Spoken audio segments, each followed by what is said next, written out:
Mino Line Media presents the Business First Podcast. Hi, all, and welcome to a new episode of Business First with Sonia Alleyne. I am your host, and today I'm excited to have in the studio Ryane LeCesne, who is a master your mindset coach. And I've worked with coaches, I've been coached, I have coached, and I'm excited to talk about or have this conversation today because my frustration with some of the coaches that I have worked with is that sometimes I feel like the focus has been always on the actions. And before you can have effective actions, you really do have to have a strong mindset. And so I am so excited to hear your perspective and your journey, Ryane, in terms of how you've been able to effectively coach the women that you have. You had some great testimonials on your site, and they all are saying the same thing. Right? That you've challenged their beliefs and you've gotten them to think differently. And so before we get into the specifics of your work, I would like to get a sense of what got you here and what inspired you. The name of your company is Inspire Brand Consulting, but what inspired you to do this important work? Thank you. Thank you, Sonia. And thank you to your listening audience and to the listener that's listening to this podcast. I am very excited about this conversation. And as you gave the introduction, my heart burst with excitement that yes, it's going to be such a juicy, fun conversation because we are twinsies when it comes to the philosophy of essentially advancement, change management, personal development, which is this idea is that action is important. And I will talk about action. Action oftentimes, well, actually, I'm going to hold on to that even. I'm going to hold that to see where the conversation goes. Action is important. However, we tend to act on what we believe about ourselves, on what we don't believe about ourselves, on what we believe about our value, what we don't believe about our value. So we do what we believe. And if we have beliefs that say, I'm not enough, which every human being carries some degree of a belief of I'm not enough, and where people and I tend to intersect is where that belief is so overwhelming that they're finding themselves very smart and very talented and not in action because it is so much that they aren't taking action. And so it's really about the believability. What are you believing? What are your beliefs? And that is the core of the work that I do. I'm so passionate about it. I love to get in there and I love talking about business strategies. I love talking about marketing and communications and being an entrepreneur and all those things. It's so wonderful. It's so great. And at the end of the day, if you don't believe it, it's not going to happen. And so how did I get here? There's a couple of different intersections that I could mention. One is my parents, quite honestly. Both of my parents, my father is a passionate lover of personal development, the mind, how it works, on a quest of really figuring it out. My mother is a fantastic, phenomenal, intuitive coach who sees the vision for someone and helps them incrementally get there. So my business literally is like the genesis of my family, so much so. And I could also say that it's my schooling. I went to an all-women's high school. I went to an all-women's African-American Black institution college. So my passion for women and Black women specifically could come from that. But it really came, my business came when I was finishing my career as a student at Georgetown for my master's degree and starting a passion project. So I started something called Inspire Sunday Brunch back in 2012. And it was this platform for me, I created this platform to talk to my network, my girlfriends about vision boarding, about setting intentions. And I had not intended for it to become a business, but it was a real passion project for several years. And then I was at a point in my career, about 2014, where I felt undervalued, overworked, underappreciated, which I now know and own and help people to recognize that that's a very good sign that you have outgrown where you are. And so I didn't realize that at the moment. It was very uncomfortable, right? Very, very uncomfortable. And at the same time, Georgetown, my alma mater, was offering a workshop for about 4 or 5 women taught by a female coach. And we came in on a Saturday and she asked me this pivotal question. And this is really what took my passion project and which was already in my purpose, but aligned it with the deeper meaning of my purpose. And the question was, do you talk to yourself as if you are your own best friend? And that question struck me square between the eyes in so many different ways. One, it was that warm, oozy, yucky feeling that Dr. Brene Brown talks about, which is shame. No, I do not talk to myself as if I am my own best friend. In fact, I felt a real sense of, wow, I present as a very optimistic, very loving, very championing of other people. But the way that I talk to myself is very rigid. It was very demanding. It was very black or white.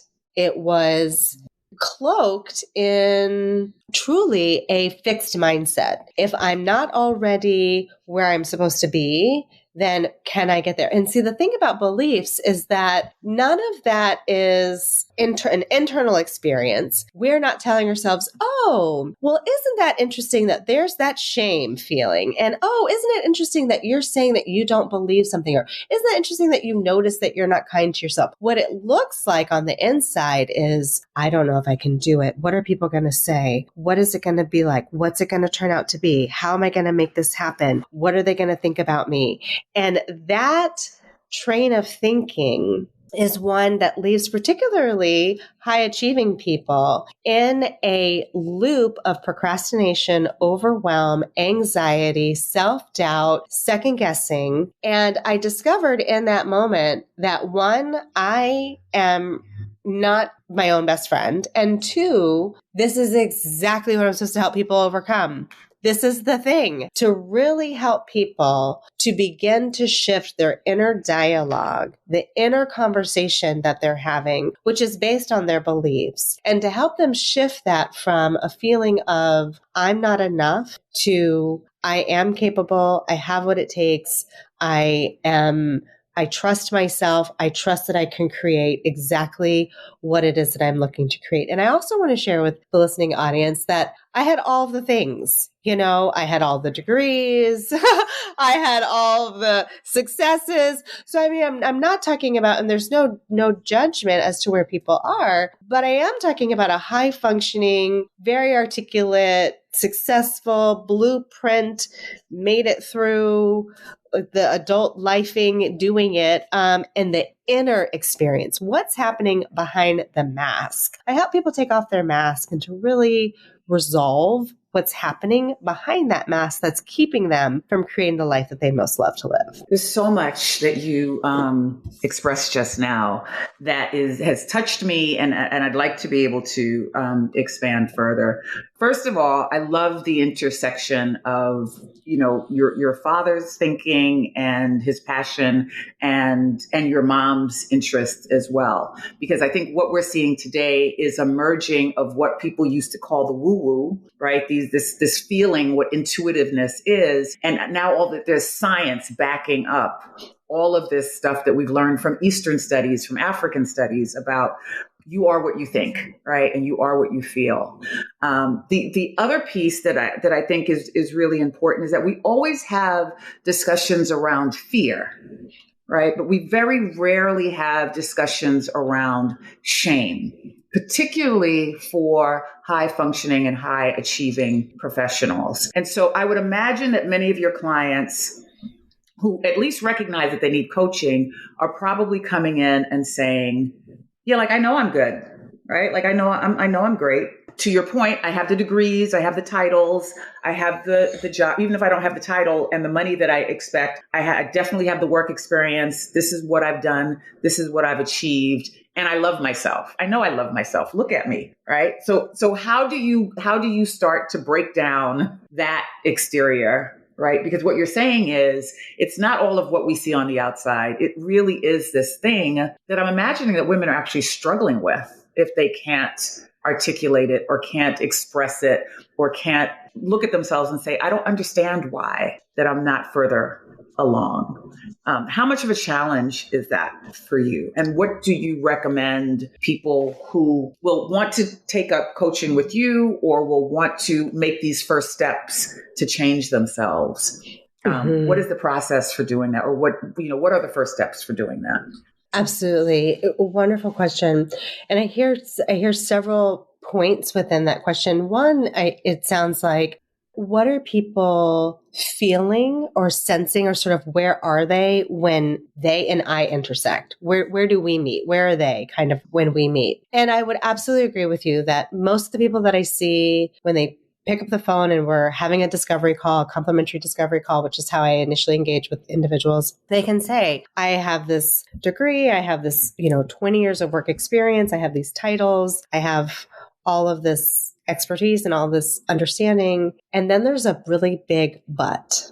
And that but is laden with shame. They don't have to say it. And oftentimes as humans, particularly in the West, as individuals in the West, we don't have a very robust emotional language. We don't have we have the words shame, blame, guilt, but we, particularly if you're 40 and under, we were not taught how to really label our feelings, feel the feelings. They're just there, right? And those feelings don't feel good. So people don't say, I feel a lot of shame. What they say is, I should be able to do this. I should be further. I should have acquired this. I should already know how to do this. I should have this thing. I should be where they are. I should be doing the thing that I said I was going to do. Should is latent with shame. Shoulding. So if you're shoulding on yourself, there's a good chance that there's low frequency shame, blame, guilt feelings that are associated with that thought process. And so when people call me, they do want desperately to love themselves. They know that they are lovable, and yet there's this disconnect between what they seemingly are able to achieve in contrast to what they're experiencing.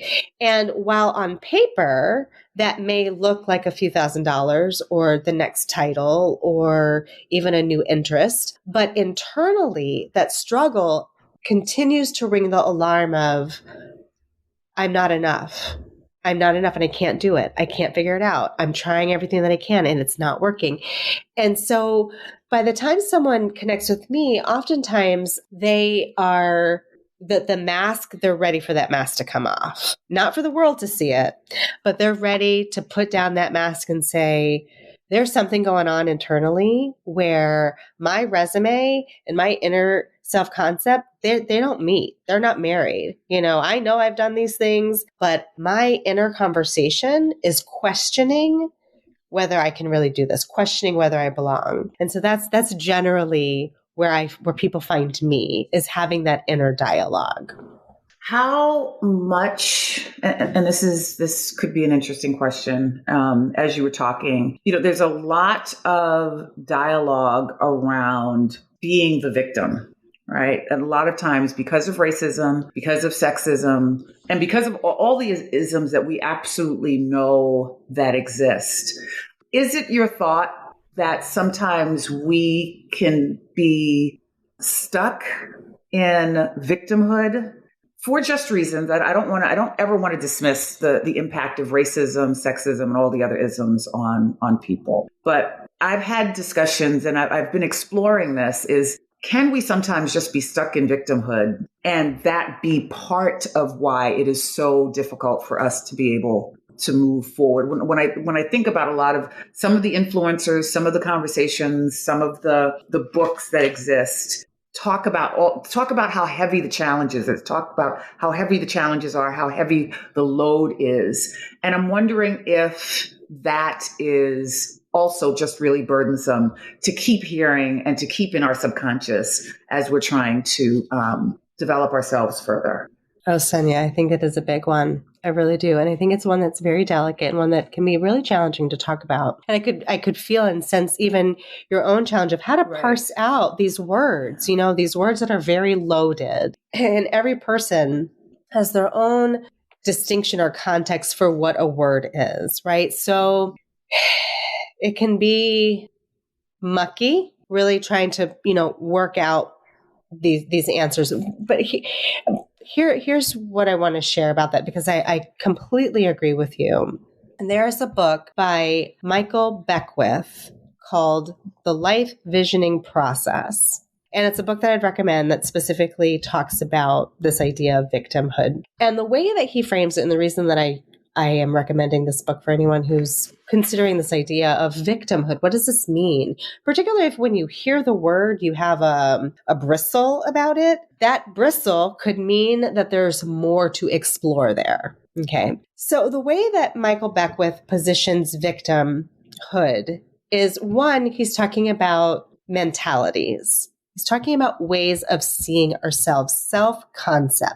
He talks about victimhood as being the first, lower self-concept. And it is one where it feels like, let me actually say this. No one likes the word victim. No one wants to be a victim, right? So let's just put the word aside and let's put the experience at the forefront. And what I liked about his book and his explanation about the word that we're putting off the table, which is victimhood, is that our victim mentality, is that he really talks about the essence of the experience. So this is what I want to talk about, the essence. If you find yourself in internal dialogue, external dialogue with other people, saying things like, feeling things, more importantly, feeling things like, why is this happening to me? Why can't I get out of this situation?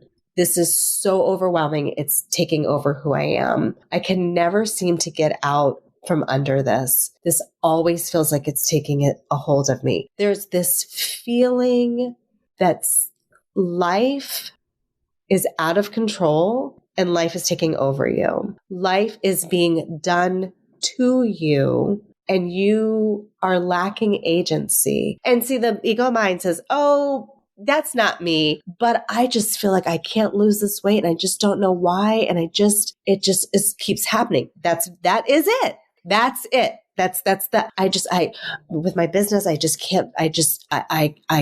cannot figure out how to create a marketing plan. And every time I spend time on it, it feels like I'm wasting time, losing money. That whole cycle is, in fact, whether we like it, love it, ooh, we hate it. Oh my gosh, how could I be a victim? That is victim mentality. That's what it is. It is, life is happening to us. And this is so important because, one, Sonia, you did a beautiful job of really laying out the sensitivity to this question, because there are a lot of isms, right? And you take a person like you and I, we have a lot of intersectionality of isms, racism, sexism, classism, ageism, if depending on where it is, you know what I mean, what the spectrum is. So all the things. Now, where does a person delineate? That's the outside world's concept. And this is now my concept of me, of who I am. Well, the fact is that delineation is very permeable, I guess you would say. It's things are permeating. Things are coming into our psyche. We have lived lives as children. I'm raising a child. I'm watching the conditioning happen to her own mindset, right? The conditioning that happens on a loving knee. I talked to a woman this morning who said to me, and this is sharing a theme, not anything personal about her, but she shared with me that she is a child of immigrants and she has a business that's very aligned with her passion and her purpose. And she has this vision of being able to work in her business in a way that's fun and fulfilling. And then her mind says, are you joking? This is business. This is money. You're not supposed to be having fun. And so this belief, let's talk about what that is. So what happens is, here she is brushing her teeth. Wednesday morning, brushing her teeth. She's starting her day. She's really putting it on. I'm going to be so positive today. I've got this business. I love it.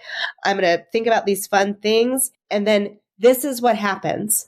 It is no one's fault if they are attacked by somebody. If you are a victim of a crime, that is not your fault. So this is what happens inside of ourselves. This is the duality that happens. Fear, let's call it, for the sake of just talking about our inner being, let's call it a person, a thing. Let's call it fear. Fear, you're brushing your teeth.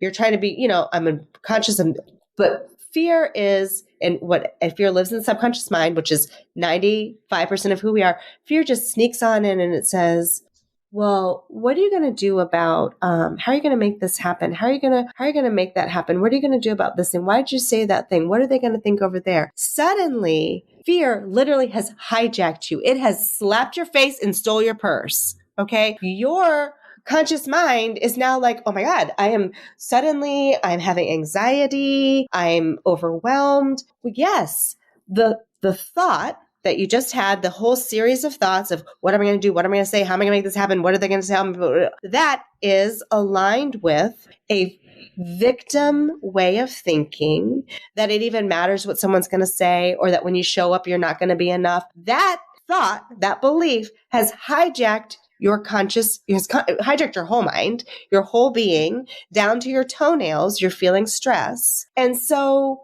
in that moment, you, me, whomever has become a victim to that thought. So yes, to become real with like, wow, that's what's happening to me. I have become a victim to this fear. I have internalized this thought. I have embraced this to be real about myself. And they're so elusive. They're hard to catch. It's hard to catch the belief that, oh, right, I was taught that I can't enjoy my business. And that's actually not true. It's false. I can create a whole nother way of thinking. I can actually move into a manifestor mentality, which is one that says, I'm responsible. I can do this. So yes, I think, Sonia, your question is spot on and a very sensitive one, and one that it really behooves us to recognize when we have fallen into victimhood so that we can get ourselves out and move into other higher realms of thinking. Yeah, I totally related to the thought feeling like an attack and most of us are not conscious of it, right? Because our thoughts have become our programs. And so to think of it as an attack, because you can easily, that's happened to me, you can easily be brushing your teeth, having an amazing thought about how the day is going to run. And then all of a sudden, maybe it's an email that comes in or a text message that comes in that zaps you right back to quote unquote reality, right? One of the things, there were a lot of things that were said about in some of your testimonials and even in some of the videos that you have online. But I love the idea of autonomy and resilience and being able to experience that. And so what does that look like when professionals can gain? Well, I think resilience we're familiar with. I think that's something that we're credited with as a race. If you talk about particularly Black women, right? That we're always resilient. But the autonomy with resilience is a powerful combination. And so, what can that look like for people who have gone through your program? Absolutely. So, I'm going to couple that with the last question that was asked, this idea of almost, you can see that I'm like parsing my words, because the word victim is so latent. While I totally agree with what I just said, I do want to take it off of the table for this answer, but I want to leave the essence of the idea that we each, as individuals, as human beings, we each have internalized conditioning. What makes the intersection of a Black woman, for example, distinctly different than a white male's is the intersection of being Black and a woman and the cultural and like construct that means. Meaning, I was talking to a white woman the other day about this very subject and about what does it mean for a particularly like a Black woman to experience imposter syndrome? How might that be different than a white woman? And she, as a white woman, gave me an experience that she had where I think probably for the first and only time she felt, because of her environment, she felt unsafe. Physically, she felt unsafe. And she said that in that awareness, I could almost cry. She said, I felt the empathy that people must feel when they don't feel safe inside their bodies, inside their skin. And so when you have a person who has been conditioned that they're not safe, and then maybe they've had some experiences that say that they're not safe. And those experiences might not even be racially motivated, but the person is one person. So everything inside of them intersects, everything connects. Because I'm me, I've had this experience. Okay. And so it's become internalized. So now let's say this person is at the top of their game.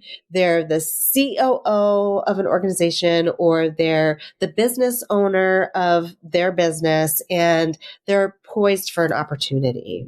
They're ready for the next seat at the table, and they're preparing for an interview, or they're preparing perhaps for a client consult or what have you. And there they are again. They're brushing their teeth in the mirror on a Wednesday morning, having conversations with themselves. And they might say things like, those people, not everybody wants you there. What if this person finds out that you're XYZ, whatever, fill it in. What's going to happen when they know? So this inner conversation that this person is having is literally eroding their confidence in real time. It is taking away their agency.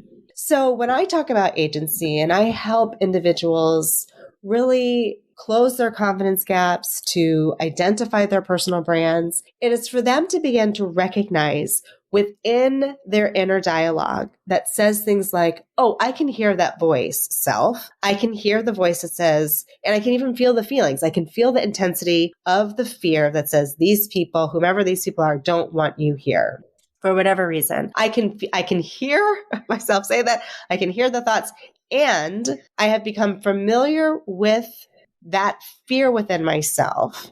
I become familiar with the feeling of that feeling of fear within myself. And I become so agile because of these 8 steps that Ryane has taught me to use, that I can look at that fear and I can turn to it and say, I don't believe you. I'm taking my agency. And the thing is that we're taking our agency back from ourselves, back from our conditioning, back from our own fear, false evidence that appears real, because there's no one else in the bathroom whispering sweet nothings into the sweet person's ear except for themselves. And so that is how our agency can be hijacked in a matter of microseconds by ourselves. And so what I teach people to do is to claim that agency back, to say, well, first of all, the only reason I have the opportunity is because I am me. People want me here. I have made my way.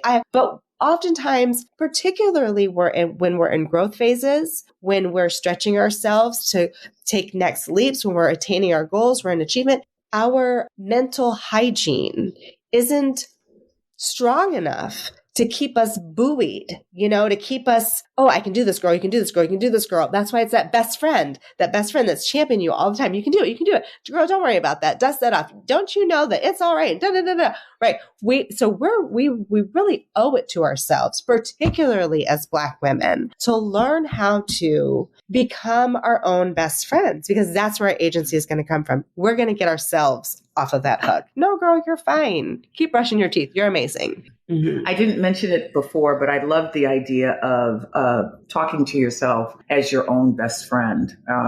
I know it equates to loving yourself. And I think that most of us will say that we love ourselves. But when you had phrased it as talking to yourself as a best friend, that made it a little bit more crisp in terms of the relationship that you actually have with yourself. One of the things I wanted to say in the beginning of our conversation, and that it's totally appropriate now, and I'd like for you to explain it a little more. It's on your website. It's a very powerful phrase, but you say it's impossible to advance your professional dreams and hide your brilliance at the same time. And I was just like, absolutely, right? Because again, most of us believe that we are. Even though we struggle with this internal dialogue, most of us, again, because of what we've accomplished, because of our experience, we recognize that there's a brilliance that maybe we're thinking no one else is recognizing, right? Or maybe sometimes we think is not enough. But for us to be able to achieve what we need to achieve, we do have to totally embrace it all. And so if you could please talk about why that was so important for you to put on the beginning, right on the homepage of your website, but what that means for you when you're working with your clients. Absolutely. Thank you for that, because that I think that is very core fundamental to what I believe as a coach and as a person, is that we cannot hide and advance at the same time. And what I'm specifically talking about is hiding. One, you can't hide and be seen at the same time, let alone hiding what I call your brilliance, which is your natural strengths, your core values, your quirks, your passions, your mistakes, your wisdom. It is the essence of who you are. And when we look at how we tend to show up in life, even in our most intimate relationships, there is a sense of hiding. If somebody really knew who I was, or that I didn't take a shower this morning, or that I don't drink enough water, or that these so things about herself, or that I had a child when I was young, or that I made this mistake, or that I made this failure, or that I got a divorce, or these life things happen. We experience them. If only someone knew that I stole something when I was 5 years old, I would be unlovable. And it's because as human beings, we have foundational disbeliefs about ourselves. And if someone only knew, then I would be rejected. And it's primal to who we are. It's, Dr. Brene Brown talks about belonging. I mean, it's very essential to who we are, is this sense of belonging. And so when that is questioned, do I belong? Am I valuable? Am I here? We begin to hide. We begin to cloak ourselves. And as high functioning adults, oftentimes, whether we know it or not, but our degrees, our experience, our expertise, those can actually act as armor. They can act as defense mechanisms. Well, see, I have all these beautiful handbags, or see, self, we have this title, but inside, I'm still that person who's questioning whether I belong. And so the more we're able to tap into our brilliance, more we're able to tap into even our quirks, or tap into our mistakes and own them and feel well with who we are, we're really able to show up in that way. And I'm going to give a very short example of how that actually happened today in my life. So I am a person where if my birthday were not on the calendar, I would miss it. Okay. So today there was an opening at 1:00 on my calendar when I knew intuitively there should have been something. I didn't know what it was. It wasn't there. So at 1:05, I was busy on a project. My phone rang, and the person who was calling, the information wasn't in my phone. So all I knew was that it was from an area code. So I answered the phone, and I knew that this person, it was a sales call, and that this person knew that they were supposed to be calling me, and I wasn't sure who it was. And so I started to, and years ago, I would have got rattled in my brain about, oh my God, what does this mean about me? What does this mean about my value? See, Ryan, you didn't do your calendar. What is this person going to think? How are you going to, this is your livelihood. You're not taking this seriously. I would have really eroded myself. What I did was, in this time period, I could feel myself like, oh no, I see that there's a gap here. I listened to her. I said, okay, great. Now, remind me, I can see that my technology has failed me today. Remind me of your name. Okay. And share with me what, and I took a couple seconds. I found my notes. I got settled. And as I got settled, and as I was able to now, because I'm not hijacked, dial into her and dial into all these things she's saying that she's been able to do since our last conversation, and how her life has changed. And what I didn't do was say, oh my God, but if you only knew, you say I helped you, but if you only knew that at this moment I'm melting down. I just listened, and I held myself, and I said, just find your way. We ended that call with that call being an affirmative sales call, because I didn't hide. I just stood in my brilliance, and I stood in my made a mistake. My system didn't work. To help me, my brain, and I just navigated my way back to my brilliant self as a coach. And so it's like everyday life has the opportunity to hijack us. Yeah. That's great. Thank you so much, Ryane LeCesne. For those of us who are interested in following you and contacting you, and there's an opportunity to take a test on your website. How can we stay in touch? Yes, absolutely. Thank you for that question. So everything is on my website, which is inspirebrandconsulting.com. And on there, you can find the quiz that Sonia just talked about, which will give you a sense of which of the three, what I call confidence killers, whether that's imposter syndrome, perfectionism, or distractionism, might be the most prevalent for you. It's kind of like a People magazine quiz. They're nice and short and simple with some good information. And then if you're interested in connecting and having a deeper dive into what you are experiencing personally, I offer a complimentary discovery call. Love to connect with you and hear about what you want, what you're finding is blocking you, and how coaching and my process can help you. And then all of the social media and email and everything else can be found on that website as well. All right. Well, we will definitely be following you. I'm going to go on and take the test. And thank you, because a lot of the information I know was helpful for our listeners today, but it was also very helpful for me. Particularly someone I've always identified myself as uncoachable, but I'm not going to use that negative language anymore to myself. Right? Awesome. That was very helpful in our discussion today. So we wish you continued success and hopefully have you back soon to talk about whatever new and exciting initiatives you'll be introducing in your program. Thank you so much. Thank you. I'd love that. And thank you all for listening and tuning in today. We'll be back again next week with another dynamic guest. Take care. The Business First podcast is hosted and produced by Sonia Alleyne. Executive producer Ken Johnson. Find the Business First podcast on Apple Podcasts, Stitcher, Spotify, Odyssey, iHeartRadio, Amazon Music, TuneIn, or wherever you get your podcast. On social media on IG at business_first_podcast. Follow the Mean Old Line Media Podcast Network on IG at Mean Old Line Media. Get the Mean Old Line Media app in the App Store or Google Play. The Business First podcast is a Mean Old Line Media production.